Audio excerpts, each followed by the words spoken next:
Hi friends, இன்றைக்கி நம்ம road side கடைகளில் கிடைக்கக்கூடிய பேல்பூரி சாட் தாங்க பார்க்க போகிறோம். அது வாங்க எப்படி பண்ணுறதுன்னு பார்க்கலாம். அதுக்கு நம்ம ஒரு மிக்சிங் பவுலில் 1 கப் பொரி ஆட் பண்ணிக்கலாம். கொஞ்சமாக பூந்தி சேர்த்திக்கலாம். 1 கப் மிக்சர் சேர்த்திக்கலாம்.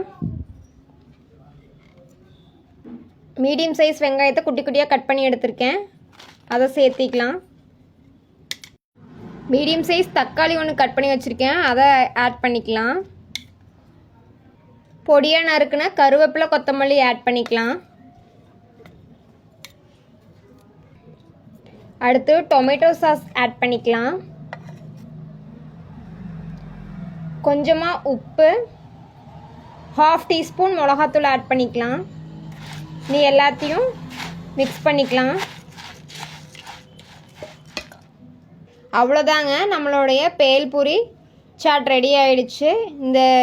இந்த மாதிரி நீங்களும் வீட்டில் செஞ்சு சாப்பிட்டு